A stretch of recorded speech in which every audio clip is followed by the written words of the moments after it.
These days, when looking to buy a house, being competitive is a must. And in the Howard team's opinion, to be competitive, you have to approach the entire buying process with intention. So how do you begin this intentional journey? Well, the first step is to arm yourself with what we call a pre-approval letter.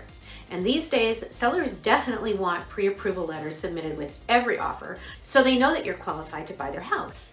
They don't want to waste time on an offer only to find out later that the buyer was never qualified.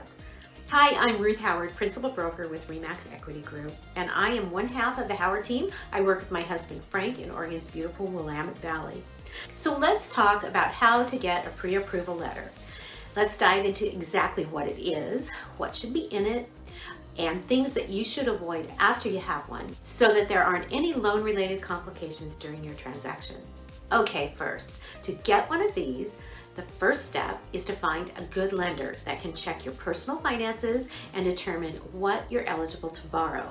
When you're looking for a lender, we always recommend that you ask them questions. Things like, what's the rate? What are the loan terms? Down payment requirements, and if you qualify for any special programs. Don't forget to ask about mortgage insurance and what other fees could be associated with the closing. Then compare. Don't forget that you will be in close contact with these people, so if they're hard to reach or you get someone different every time you call, or maybe there's just something that doesn't feel quite right, you don't really click, you might want to keep looking. And just a tip, if you really want to know who a good lender is, just ask your real estate agent. We deal with them all the time, and believe me, we know who's good and who you should steer clear of. All right, so the second thing you should know is that pre-approval letters and pre-qualification letters are not created equal. They are not the same thing. So here's the difference.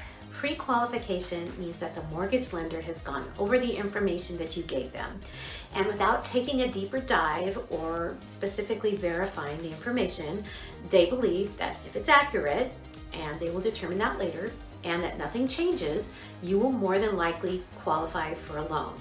And they determine the amount that you qualify for, so this will give you a budget and you can start your shopping.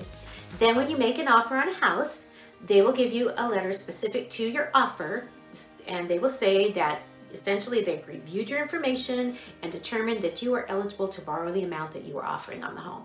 And they do say that it's subject to verification of the information you gave them and that the home qualifies and appraises for the amount of your offer. And there you have it, your pre-qualification letter. Pre-approval takes all of this a step further and verifies all of the information that you provided. The lender's committing to the loan amount that you're qualified to borrow, and the only other conditions are usually that the house qualifies and that it appraises for the loan amount. And of course that your financial situation remains the same. So now pretend that you're a seller and you have several offers on your house. The National Association of Realtors says that an average home gets about 4.8 offers per sale. So some of these offers have pre-approval letters and some have pre-qualification letters. Which offer would carry more assurance for you? That's right, the pre-approval letter. That tells the seller that you're qualified because they know your information has been verified, and that puts you in a better position if there are multiple offers.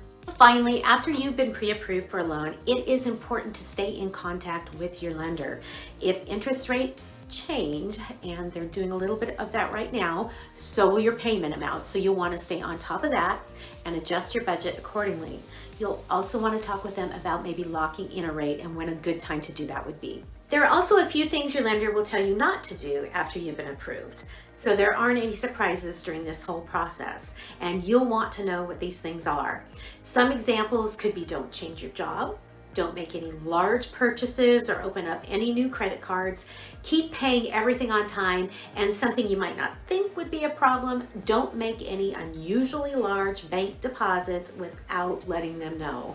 A good lender reviews all of this with you, so don't worry, and my advice is don't ignore their suggestions. Okay, so bottom line is getting a pre-approval for a mortgage is an intentional step that will help you understand what you can afford and will also give a seller the assurance that you are serious and qualified. If you'd like to know more about down payment and costs associated with buying a home, you might enjoy this video. And if you're buying or selling a home, you should definitely download one of our free buyer or seller guides that's linked in our banner or in the description box below. Thanks for watching, and I will see you next time.